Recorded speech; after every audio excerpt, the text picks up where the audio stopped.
રાજકોટ રેન્જના નાયબ પોલીસ મહાનિરીક્ષક નિર્લિપ્ત રાયના માર્ગદર્શન હેઠળ પીઆઈ અપૂર્વ પટેલના માર્ગદર્શન હેઠળ પીએસઆઈ બીસી મિયાત્રા, પીએન મોરી, સીએમ કાંટેલિયા, પીસી સરતેજા, યોગેન્દ્રસિંહ ચુડાસમા, ધર્મેન્દ્રસિંહ વાઘેલા, અતુલભાઈ ડાભી, વગારભાઈ અરબ, ફતેહસિંહ પરમાર, દિલીપભાઈ સિંધવ તથા ગોવિંદભાઈ રબારી સહિત ટીમ સુરેન્દ્રનગર વિસ્તારમાં પેટ્રોલિંગમાં હતી ત્યારે ચોક્કસ બાતમીના આધારે રામેશ્વર ટાઉનશીપ શેરી નંબર 4 નથુભાઈ કાનભાઈ રાઠોડ તથા પોલીસ કર્મચારી સંજયસિંહ નથુભાઈ રાઠોડના રહેણાંક મકાનમાં દરોડો પાડ્યો હતો.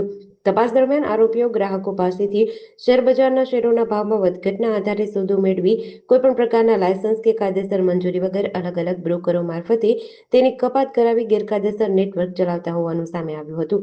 પોલીસ સ્થળ પરથી દિવ્યરાજસિંહ વનરાજસિંહ ચુડાસમા, વિપુલભાઈ કરશનભાઈ સિંધવ, અરુણભાઈ મહેન્દ્રભાઈ કોઠારી, દલસુખભાઈ કરશનભાઈ સિંધવ, વિજયભાઈ ગોવિંદભાઈ દેત્રોજા અને નાથુભા કાનાભા રાઠોડને ઝડપી પાડ્યા છે. જ્યારે પોલીસ કર્મચારી સંજયસિંહ નાથુભા રાઠોડ સહિત કુલ 23 આરોપીઓ સામે ગુનો નોંધાયો છે, જેમાં 16 બ્રોકરો પણ સામેલ છે.